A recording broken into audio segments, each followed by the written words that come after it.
brought to you by Palvi Agrico. आता शेतीसाठी जे काही लागणार ते घरपोच मिळणार, तेही मोबाईलच्या एका क्लिकवर. माझे वडील ड्रायव्हर होते फिरोदिया साहेबांकडे, शांतिकुमार फिरोदिया यांच्याकडे.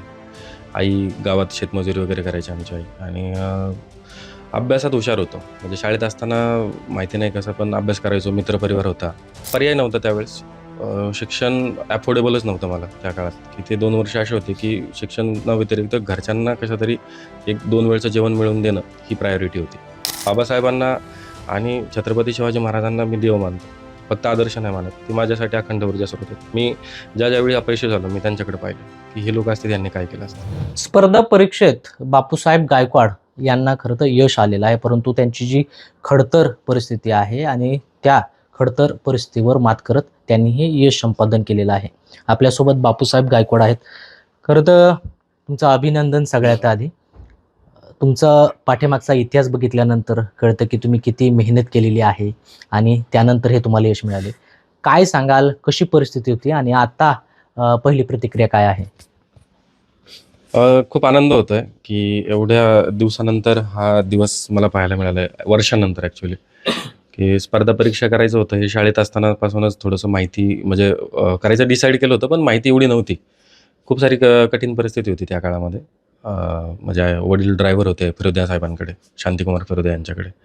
आई गावात शेतमजुरी वगैरे करायची आमची आई. आणि अभ्यासात हुशार होतो. म्हणजे शाळेत असताना माहिती नाही कसं पण अभ्यास करायचो. मित्रपरिवार होता. तर शिक्षकांनी भरपूर त्यावेळेस त्यांच्या पद्धतीने त्यांना जेवढं काही मार्गदर्शन करता आलं तेवढं केलं. त्यानंतर ज्यावेळेस आम्ही नगरला शिफ्ट झालो, अहमदनगरला, आता ते अहिल्यानगर म्हणून ओळखलं जातं. तर तिथं सावडीमध्ये आम्ही राहिलो 2 वर्ष. आई आमचे धुणे भांड्याचे कामं तिथं करायचे. मी पण कॅटरिंग वगैरे करायचो. पर्याय नव्हता त्यावेळेस. शिक्षण अफोर्डेबलच नव्हतं मला त्या काळात. की ते 2 वर्ष असे होते की शिक्षण न व्यतिरिक्त घरच्यांना कसं तरी 1-2 वेळचं जेवण मिळवून देणं ही प्रायोरिटी होती.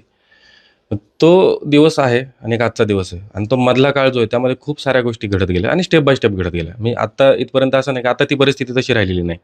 त्यामुळं मी आणि आमचे बंधू, आम्ही अनिरुद्ध गायकवाड, आमचे मोठे दाजी अशोक आल्हाट, आम्ही सगळ्यांनी मिळून असं निर्णय घेतला की स्टेप बाय स्टेप आपण करू. आपल्याला सगळ्या गोष्टी करायच्यात. शिक्षण पण कॉम्प्रोमाइज होता कामा नये. आईवडिलांचं दुखणं, कारण त्यावेळेस वडिलांना पॅरालिसिस झाला होता, हार्ट अटॅक आलेला होता. त्यांचं ट्रीटमेंट पण तेवढीच गरजेची होती. मग घरात कोणीतरी कमवत असणं गरजेचं होतं.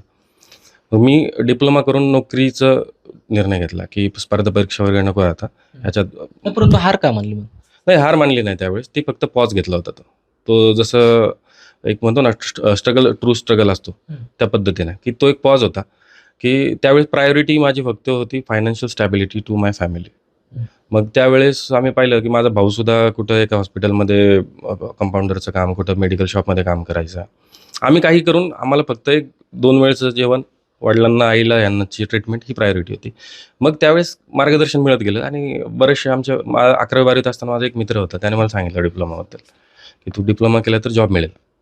मग ते जॉबसाठी फक्त डिप्लोमा केला आणि तसं झालं. मी बजाज ऑटोमध्ये आणि L&T ह्या दोन्ही कंपन्यांमध्ये मी काम केलं सुरुवातीला. 3 महिने बजाजमध्ये आणि 5 वर्ष L&Tमध्ये काम केलं. लकीली असं झालं की ज्यावेळेस पॉलिटेक्निकला ॲडमिशन झालं, वडिलांना 2 वर्ष काम नव्हतं ॲक्च्युली, की ते आजारी असल्यामुळे. पण शांतिकुमार फिरोदियांचा एक दिवस फोन आला की तू घरात बसून राहतोय, ते काम कर, आपण कन्स्ट्रक्शन साईट सुरू केली आहे, तर तुमची पूर्ण परिवाराला घेऊन तुम्ही इथं या, तुम्हाला घर पण छोटंसं आहे, खोली देतो. परंतु काय काम करण्यास? ते काम होतं कन्स्ट्रक्शन साईटवर पूर्ण देखरेख करणारे जे कुटुंब असतं, की भिंतींवर पाणी टाकणे किंवा विटा मोजून घेणे वगैरे, ते सगळे कामं करायचो. वडील तिथं वॉचमॅनचं काम करायला सुरुवात केली वडिलांनी. आम्ही पॉलिटेक्निकला असल्यामुळं मी आईला डबे बनवायला सांगायचो, आई डबे बनवून द्यायची, मी मुलांना ते डबे पोचवायचो. आणि त्यातूनच आमचं खर्च निघत होता, माझा अभ्यासही होत होता आणि आम्हाला राहायला पण चांगली जागा मिळाली. अजूनही ती जागा तिथं आहे. म्हणजे फिरोदियांचं मग ते रजनीकांत रेसिडेन्सी म्हणून ओळखले जाते आज तिथे. स्पर्धा परीक्षेचा जो स्पार्क, जो थिनगी जी विझून गेलेली होती सुरुवातीची, ती पुन्हा जागृत झाली ज्यावेळेस मी L&T जॉईन केली. मी मुंबईला शिफ्ट झालो ऑक्टोबरमध्ये 2009 साली आणि तिथं कामाला सुरुवात केली.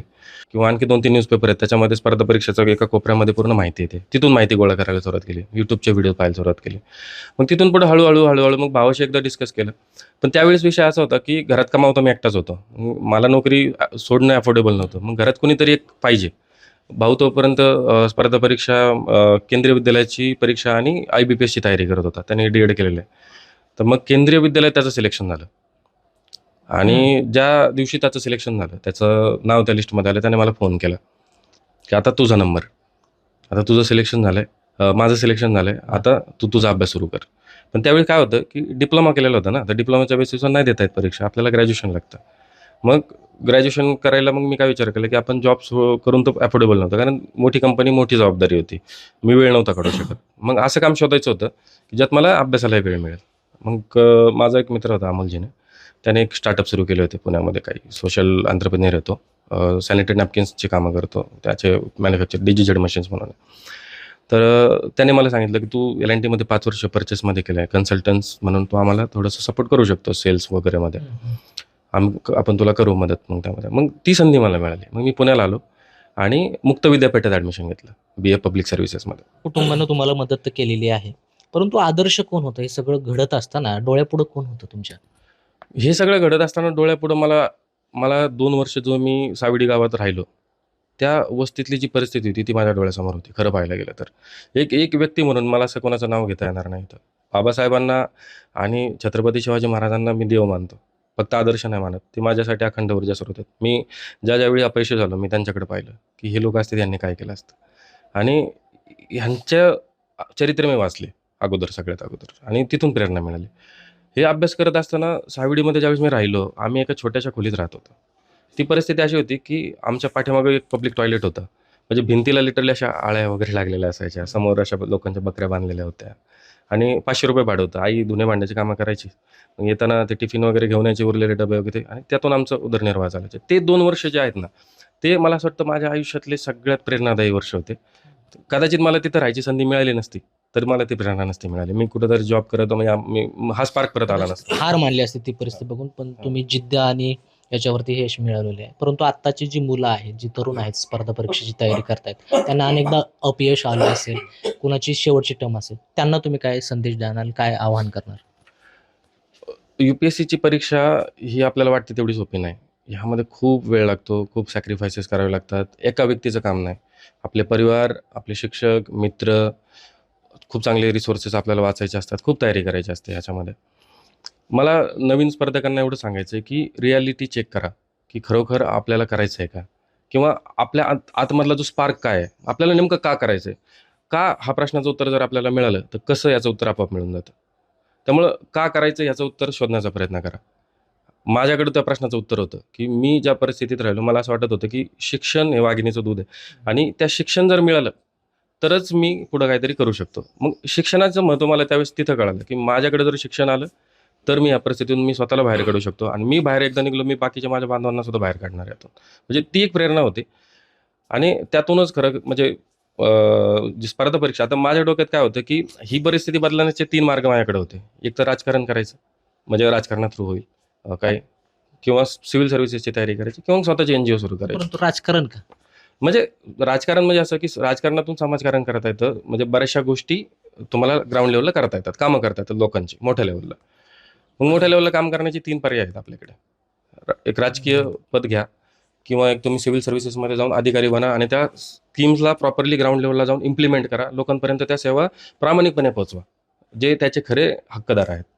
किंवा एक NGO सुरू करा, आणि त्या NGO थ्रू सर्व लोकांनी सेवा करा. म्हणजे स्पर्धकांना सांगायचं मला की पॅरलली गोष्टी करा. स्पर्धा परीक्षामध्ये यश, मी जसं काल पण बोललो की इथे यशाची गॅरंटी नाही, इथं अपयशाची गॅरंटी आहे. UPSCच्या स्पर्धा परीक्षेमध्ये फक्त 0.5% निकाल लागतो, म्हणजे 10 लाख लोक परीक्षा देतात, त्यातले फक्त 1000 सिलेक्ट होतात.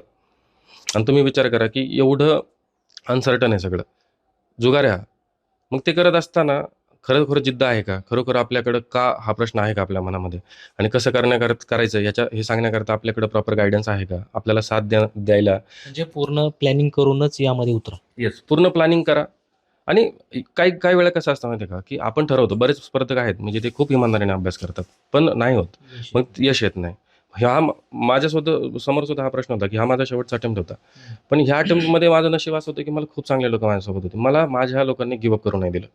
माझा भाऊ, माझी फॅमिली, माझे मित्र, सुलताना, वैभव, अमोल लंके हा माझ्या आयुष्यातला हिरो ठरला सगळ्यात शेवटी. त्याने म्हणजे हा खूप म्हणजे महाजन सर यांनी मला हँड होल्डिंग केलं, आणि त्यात काही ठराविक ज्या लोक आहेत त्यांची सगळ्यात शेवटी स्वप्नाली असेल, स्नेहाली असेल, आणि सुलताना, या तिघींचा एवढा मोठा रोल आहे माझ्या आयुष्यात मध्ये, की ह्या माझ्या मैत्रिणी आहेत. आणि ह्यांनी म्हणजे अभ्यास पण केलाय, ह्यांना सामाजिक भान आहे. त्याच्यानंतर अमोल लंके, वैभव गायकवाड यांच्यासारखे मित्र, म्हणजे मी नशीब मानतो की हे मित्र, ही माझी फॅमिली, हे लोक नसते तर माझं हे शक्य नसतं झालं. आई काय सांगाल, तुमचा मुलगा आता अधिकारी होणार आहे, परीक्षा पास केली, किती खडतर हा प्रवास होता? हो. कारण तुम्ही लहानपणापासून त्याला तुम्ही बघितले, कशा पद्धतीने अभ्यास करत होते? तो त्याला खूप अभ्यासाची आवड होती. तो किती आजारी पडला तरी तो शाळेचा कधीच खाडा करत नव्हता. आजारी पडला तर तो शाळेत जायचा. तो शाळेतून आला का मी त्याचा अभ्यास घ्यायचे. तो मला म्हणायचा, "मला अभ्यासाची खूप आवड आहे." रात्रीचा उठायचा, अभ्यास करायचा. मी त्याचा अभ्यास होईपर्यंत जागीच राहायची. सकाळी त्याला उठवायची, त्याला अभ्यास करायला लावायची. अभ्यास करायचा. जेवणाचं त्याला काहीच वाटत नव्हतं. अभ्यास हा त्याच्या डोळ्यासमोर. मी अभ्यास खूप करणार, मी असं करणार, तसं करणार. त्याचे असे स्वप्नच होते पहिल्यापासून. खरं तर तुम्ही तुमच्या मुलासाठी खूप काही कष्ट केले. म्हणजे एक वडील जो आहे आपल्या मुलासाठी नेहमीच मेहनत तर करतो, परंतु आपल्या पुढं जावं असं प्रत्येक वडिलांना वाटतं. तुम्ही अगदी चालक होता, त्यानंतर बांधकाम साईडवरती सुरक्षा रक्षक म्हणून काम केलेलं आहे, वॉचमन म्हणून काम केलेलं आहे. परंतु आता हे यश बघितल्यानंतर काय वाटतं?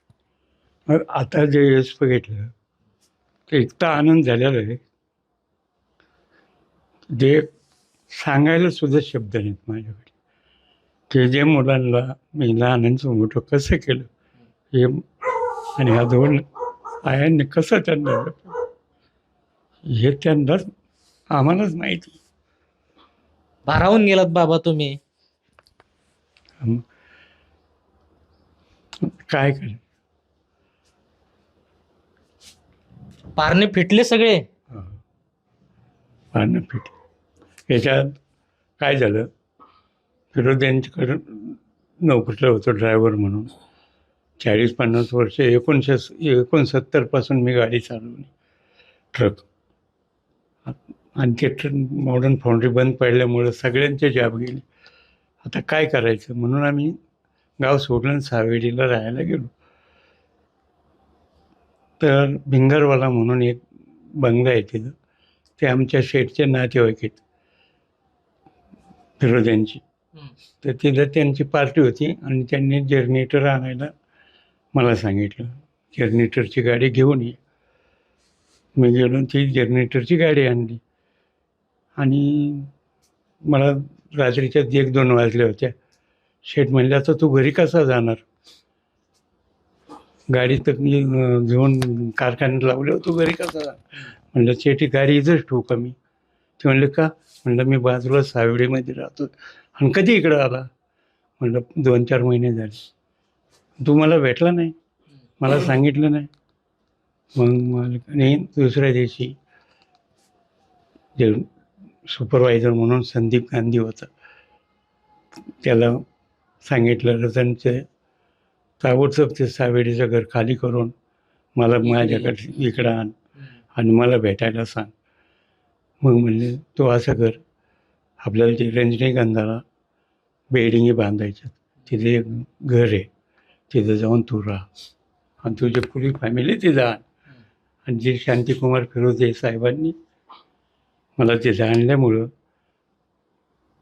तिथून आमचा मार्ग चांगला बनत गेला.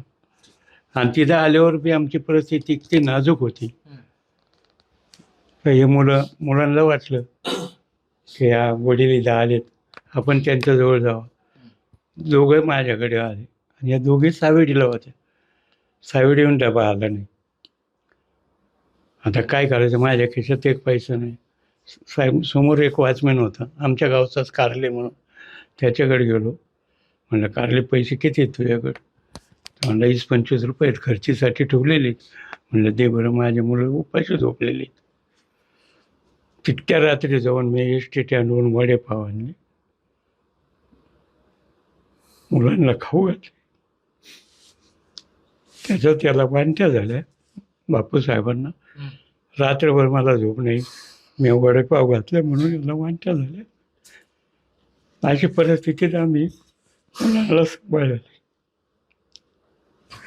खरं ते कुटुंब जे आहे, गायकवाड कुटुंब, यांनी खूप मेहनत घेतलेली आहे, खडतर प्रवास बघितलेला आहे. अगदी सांगितलं की आमच्या घरात अगदी काही पैसे नव्हते, हे सगळं सांगत असताना बापूसाहेब असतील यांना अश्रू अनावर झालेले आहेत. खरं तर हा जो दिवस आहे तो अत्यंत महत्त्वाचा आहे, कारण आज त्यांच्या घरात 2 मुलं शासकीय नोकरीला लागलेले आहेत आणि बापूसाहेब यांचे जे वडील आहेत ते बांधकाम साईडवरती सुरक्षा रक्षक म्हणून काम केलेलं आहे. त्यांच्या आईनं अगदी दुसऱ्याच्या घरी धुणी भांडी केलेली आहेत.